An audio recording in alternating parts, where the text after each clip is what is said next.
name is Michelle Meineke, and I'm the Director of the Energy Transition Dialogues at Gulf Intelligence. And we're very glad to have three excellent speakers with us today.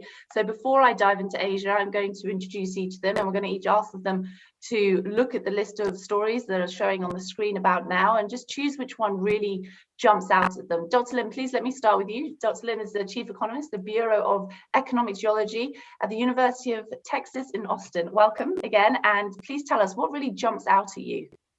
Well, I think that, Michelle, what it really jumps out to me actually is, if I could say it's two, but I will be brief as one, is actually the ones about hydrogen collaboration, the ones about Japan and UAE, the deal of explore the hydrogen, as well as the one of the tagline about China accelerating as using hydrogen as an accelerator in energy transition. It really jumps out at me because everybody knows this is a very booming sector in energy, but at the same time, to me, why it matters a lot is really to look at it's a great opportunities, but I think there's a lot of challenges still for those of us in the industry and looking at the numbers. There's a lot of holes and still. So I think there's great opportunity, but there is like a lot of, obstacles in storage and transportation, which I think in the article, people said that China start realizing, but that's one thing that is very important. So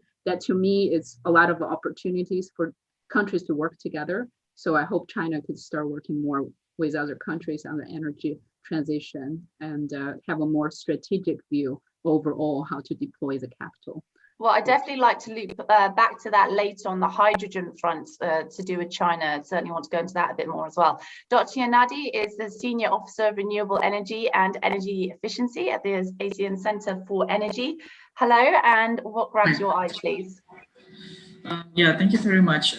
It's a bit difficult to really pinpoint with news that really jumps out, but I mean, if I have to choose, I think noting the IMF World Bank proposed the green debt swaps might be an interesting topics because it's also, I would like also to link with how they say the global emissions currently far off the net zero trajectory and various issues in here. I mean, technological, of course, political, but I think the finance might be one of the big issues, especially for the developing countries. And having these innovative financing mechanisms, including this green debt swaps, which you can swap your debt with green investment, might be what can really push this energy transition forward, especially for developing countries. There's a real risk of compassion fatigue with those news headlines and those statements saying, we're not on track for net zero, because they're becoming increasingly common, and there's a real risk that people start to lose the urgency that is within that message. Next up, we have Vasuki Shastri, the Senior Fellow of US Chamber of Commerce and Associate Fellow of the Asia Pacific Program at Chatham House. Welcome, and what grabs your eye? Which story to you is in neon lights? Thanks, Michelle. Thanks for having me. I'd say this entire net zero debate is the one to watch for. And I was struck by the first article on India and the quest for net zero. US Special Envoy John Kerry was in India last week trying to press the Indian government to come up with ambitious climate targets ahead of the Glasgow summit. I think he's headed towards Beijing this week to do the same. But I think Shanghai, if you look at developing countries, Shanghai, yeah. If you look at developing countries, they're going to look to India and what India is going to commit in terms of net zero. I think it's reasonable to assume that China is well on its way on the 2060 target. But I think India and lots of the developing countries are demanding climate space. They want a little bit more time. They don't want to be tied down to these aggressive 2050, 2060 deadlines that the US and Europe seem to be suggesting. So I think this is a space developing countries will watch. Also linked with this is the amount of financial assistance that the developed countries are willing to give countries like India and further down low-income countries in Africa in order to help them make this climate transition to get out of coal. And I would say 2070 is probably what it's looking like for India and the developing world. And the developing world. So if India were to announce a net zero commitment, you would expect that to be not 2050, not 2060, but just a further on 2070 be more realistic? That would be I think, their preferred choice. And obviously, this is a lot to do with geopolitics, lot of give and take in this process. But the noise coming out of India would suggest that they're not in favor of 2050 or 2060. It's very much back to that age-old argument, isn't it, in terms of developing versus developed nations, and trying to have these blanket goals across both, and developing nations saying, hang on a second, that's far too tough a target for us when we're essentially still trying to catch up. And so far we haven't been home to most of the pollution as well on a more of a historical basis. So that's been a debate that's been going for a long time, and it certainly needs to get figured out in order to have those net zero targets for all countries, because of course developing nations are also home to some of the world's biggest population growth and biggest rates of urbanization as well, and in turn greater pollution. Okay, let's get on to the meat of the day: Asia and its decarbonization and energy security journey. What is next? It's a huge question. We're going to do as much as we can today. This is a tricky balance that all countries are facing. We've just touched on it, Suki and I, just very briefly. Asia is home to the world's largest national populations, China, India, biggest energy consumers. China's the world's biggest energy consumer, and other Asian nations are also very energy hungry. So to figure out how to go green on a safe basis is a very tricky subject, and huge progress has been made. For example, several nations have made net zero pledges, China, Japan, and others. China's growth in wind power is astonishing. The 2020 wind power capacity figures for China that came out of the National Energy Administration showed an incredible 71.7 gigawatts of new wind capacity installed in 2020. Now that is more than double China's previous annual growth record. So the trajectory is very steep, but there are some major red flags, some of which are being touched upon, and we're going to get into some more detail now. Dr. Lin, I'd just like to start with you on the anti-coal rhetoric that's rapidly intensifying on a global basis. And obviously China is the world's biggest coal user by far, and it's also got it invests heavily in coal-related projects in other nations as well. So it's very, very well entrenched in that market. Now, with its net zero target by 2060, what do you see happening next in terms of China's position on coal-related finance? Actually, so that's a great question, and I definitely agree. I think that with I think it's about 7 to 8.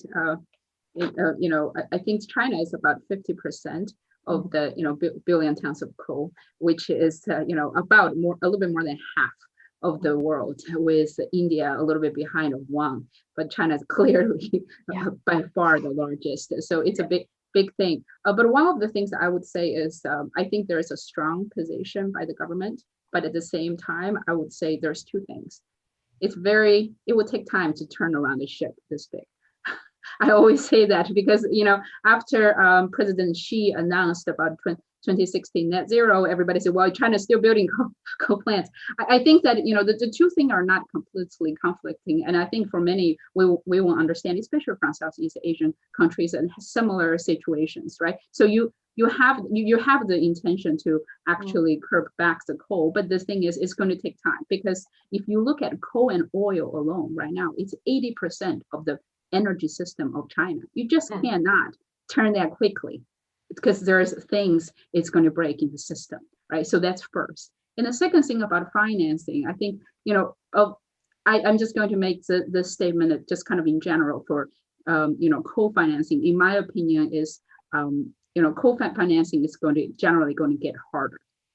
It's going to get harder. However, it's not going to disappear overnight. So if you say, is that just going to be, after this year, it's just not going to happen or drop off, because everybody after pandemic, everybody is more, concerned. And that's a great thing, because a pandemic has revealed a lot of vulnerability and inequality in society. So people are more concerned and determined, and it's a great thing. But at the same time, the reality is, I don't think co-financing will go away right away. The truth is that global co-financing since Paris Agreement actually increased slightly. So instead of doing directly commercial banking, there is institution and underwriting that, fill in the gap.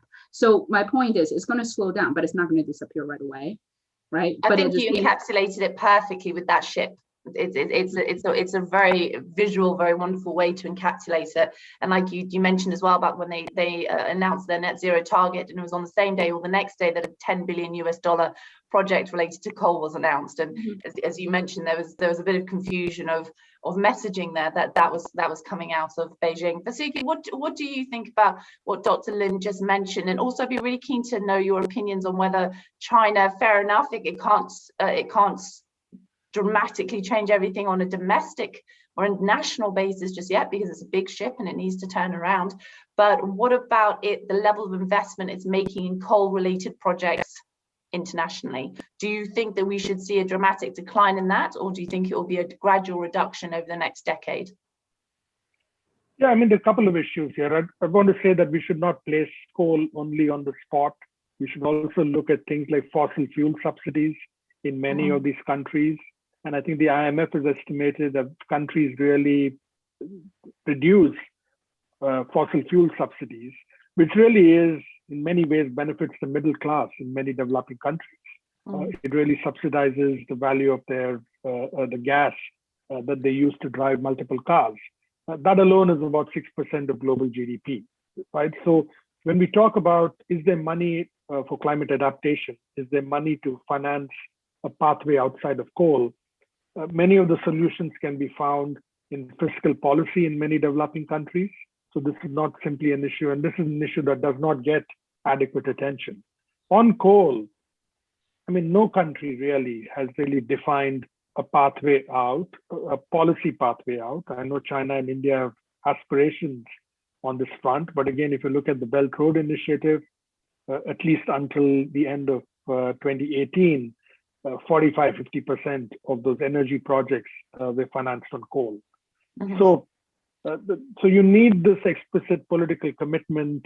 You need a pathway out. But at the same time, I think our singular focus on coal is giving everyone the impression that countries don't have the policy tools. But they have lots of other policy tools that they should be deploying. And, you know, electrification is one of them. So the more EVs you have on the roads, and in that context, China's goal is very ambitious to electrify its entire fleet by 2030.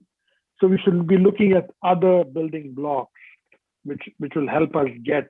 I know, you know, in India's coal mix, fuel mix, coal accounts for 65%. So you know that's the big elephant in the room. But at the same time, if countries begin to do other things, including a push for renewables, I think this policy mix has a better chance of success. Oh, absolutely. And, you know, as I led with about the massive progress that China's made when it comes to wind markets and solar as well. And as you say as well, it's got very aggressive electrification targets and on the EV side specifically. So I think we agree very much that it's not about demonizing coal as a market. You know, billions of people enjoy the civilization or level of civilization they enjoy thanks to coal and the development of that market. And this also touches on what we were talking about before about developing versus developed nations and the different rates of socioeconomic growth as well. But with a country like China that's got over 50% of the global coal use, it's a sort of statistic that we can't avoid. It's just far too glaring. But what I also wanted to touch on was about LNG, and also I wanted to bring back Dr. Lin's comments that she made at the beginning to do with hydrogen. But before we pop onto that, I'd be really keen to get a survey question up. So Dr. Yonat, if we bring the survey question up now, thank you very much for that, Irene. Climate diplomacy plays second fiddle to economic growth from, that is intentional on the dirty energy. Again, that links back to what we just said, that, you know, in very many ways, we're very grateful to these energy forms, from dirty energy in the ASEAN. So it's a quick rapid fire, agree, disagree. I'm sure that will be a gut feel, and we'll pop back to the answer on this shortly. For now, Dr. Yonadi, I just want to ask you, I'm going to pop over to the US briefly. I just want to get your opinion on what Biden's ambitious climate plan that's really been rolling out since 20th January when he sat in that chair in the White House is having on Asian countries and the pressure to ramp up climate efforts. Do you think it's going to prompt countries that haven't made any net zero pledges to take action? Again, Vasuki was talking earlier about how there's certainly resistance from some of them. What's your take on that, please? Do you think there will be a flow over of pressure? Yeah, I think also gonna depends on the influence of the United States itself. It's still undeniable that US have very strong influence to the global affairs, and when they back up from the Paris Agreement during the previous administration, it really shocked the other countries. Although it's true that the movement in the climate action is still moving forward.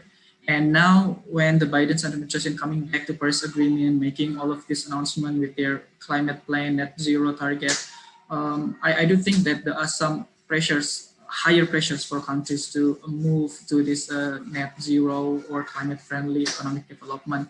And just to note that in the Southeast Asia, actually, there are still some seeds of this net zero discussions. Singapore is already have their own net zero target, not specific, but they just mentioned in the second half of the century. Indonesia, the Ministry of Environment and Forestry, they developed 3 scenarios moving forward. And one of these low carbon scenario mentioned that Indonesia might be able to reach this net zero in 2070. Still not official, but and also similarly in Thailand, they're also starting to have this study on how to reach the net zero.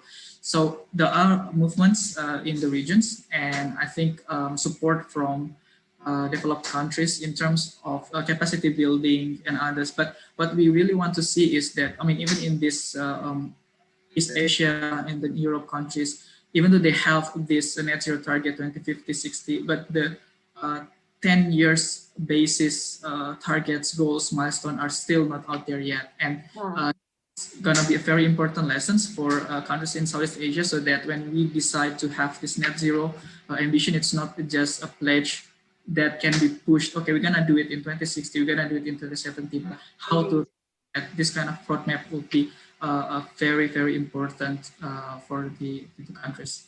And for reputational value and getting that social commitment as well from society and pushing that whole momentum forward. The US is absolutely soared to the top of the list in terms of the world's leading LNG exporters, and China has a lot of demand. And I know last time we spoke, Dr. Lin, we were talking about huge numbers in terms of capacity development when it comes to LNG in China. How much of a picture do you see LNG forming in terms of China's future, and as it pushes to diversify its energy basket? How big is LNG looming, do you see, in the next year or so, especially after COVID and all the impacts on the market?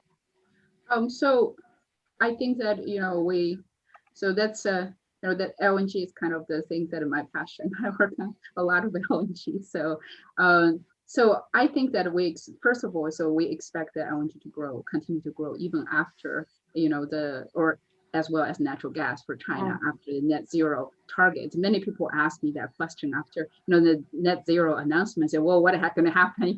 It's fossil fuel and it's just a bridging fuel. Is that going to just disappear in 10 or 20 years? That's really not the case, because when we look into the numbers and really go into further, currently our forecast generally go to 2040 or 2050.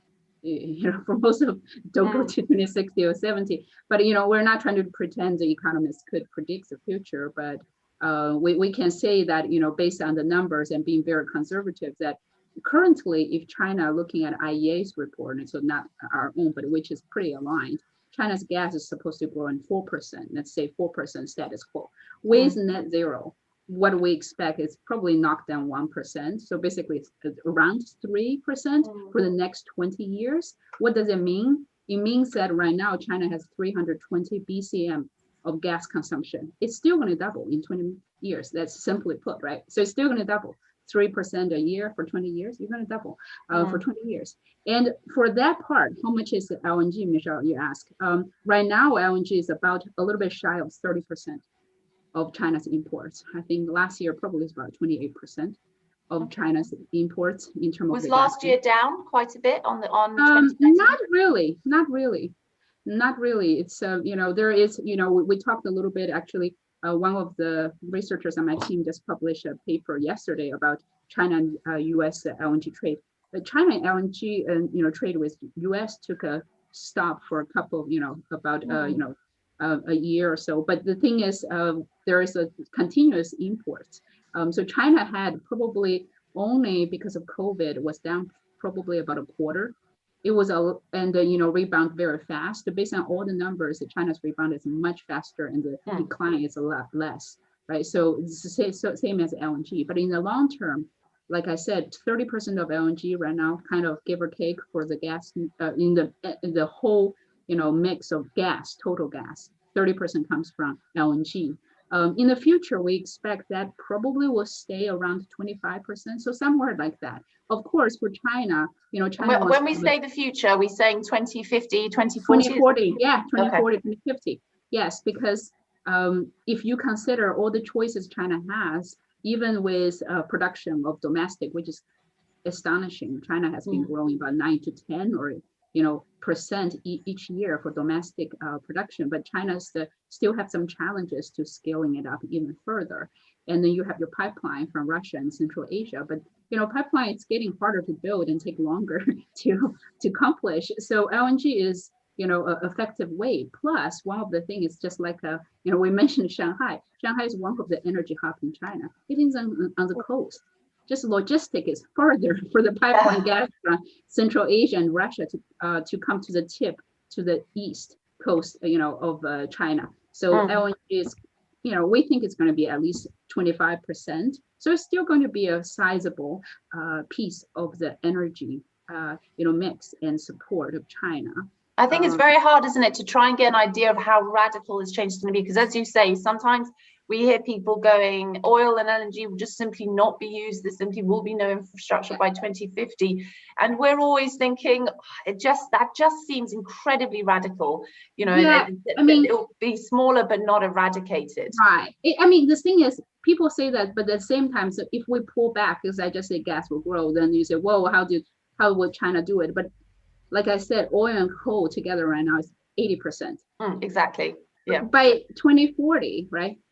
If we're going to on the trajectory of 40, like net zero, we have to cut it back to 40%.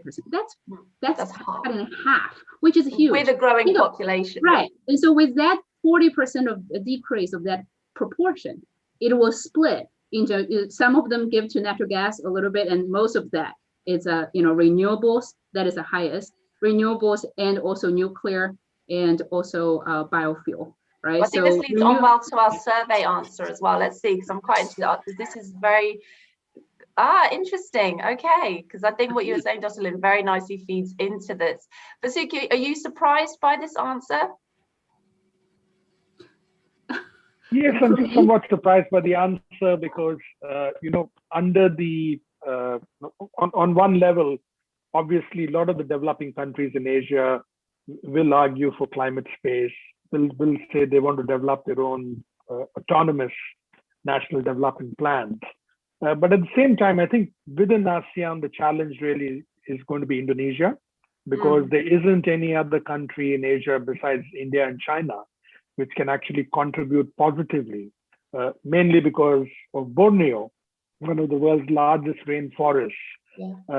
Deforestation, unfortunately, is happening there on a massive scale. So if you put Borneo and the Amazon together, these are two large factories for absorbing global carbon. And so there's a solution coming out of Indonesia, and I certainly see that global pressure being put to bear on Brazil and Indonesia to really take resolute action on palm oil plantations, for example, in Borneo. So every year you have the ritual of forest fires. That simply is unsustainable. So I think geopolitics will play a role in that regard. Okay, thank you very much. Can we bring up the second survey question, please? As this comes up, it's a nice rapid fire one.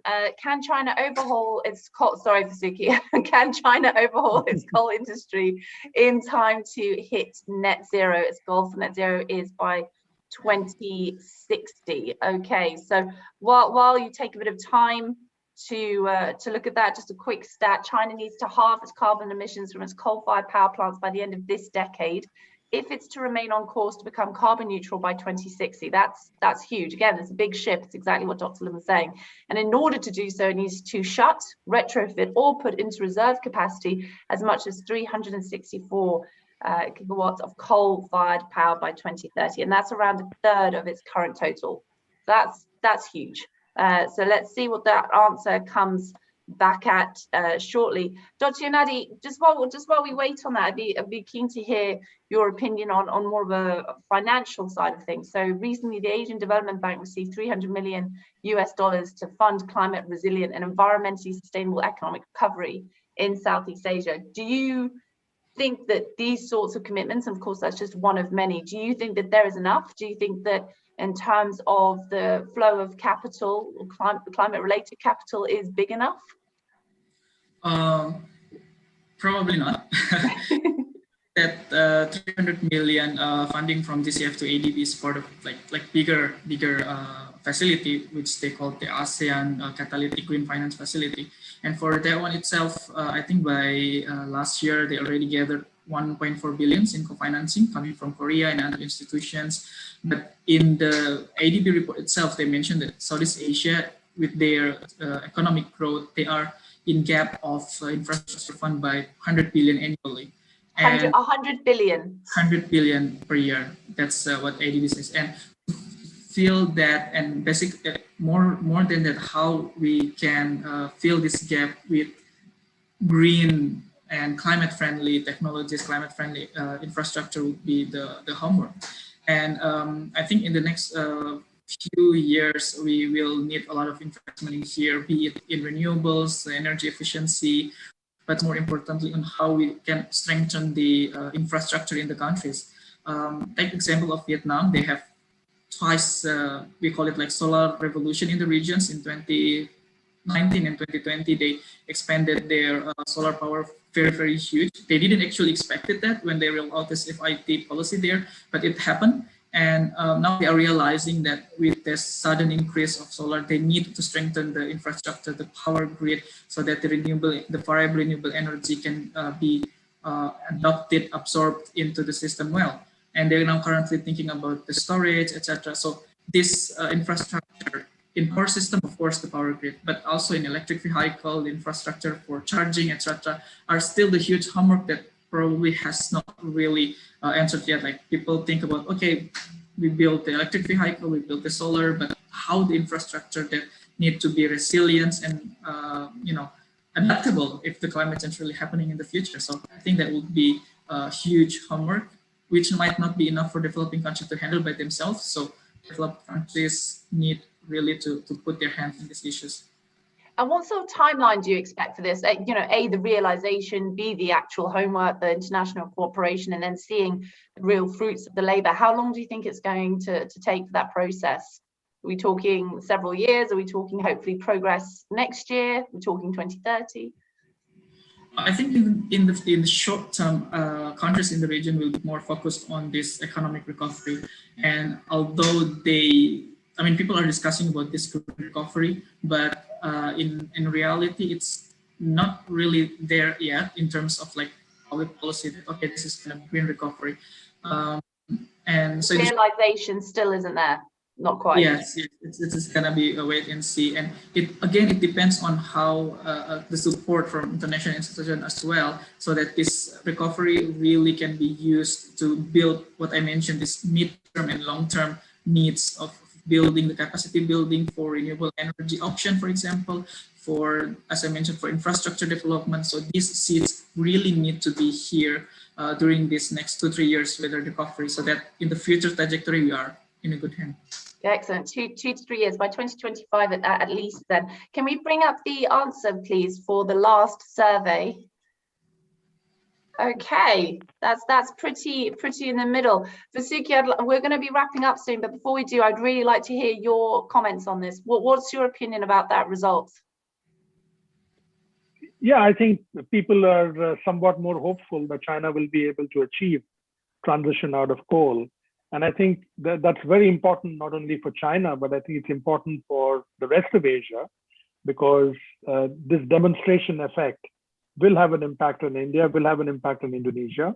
And they will all all these countries are investing in renewables. But the question is, how rapidly can they invest and integrate this into their national grids so that when coal begins to reduce in their fuel mix, they can still sustain high rates of economic growth. And I think the big concern for developing countries in Asia, and I think the rest of the world really is, absolutely, we want to help in protecting the planet. We want to get out of coal, but at the same time, we don't want to sacrifice economic growth. Exactly. I mean, it's like Dr. Lim was saying about that boat. There's no point in turning the ship around if in doing so you have lots of holes in the hull and it's gradually sinking and it never quite makes it back to shore. So it's certainly about sustaining that support. Thank you very much to all three of you. That was very interesting, and we covered a huge geographical space as well and multiple markets. Thank you for joining us, and I hope you'll be able to come back soon. Thank you very much. Really enjoying the conversation. Thank you guys all. So really, it's an honor to be with you guys today. Thank you very much. All right, take care. Bye-bye.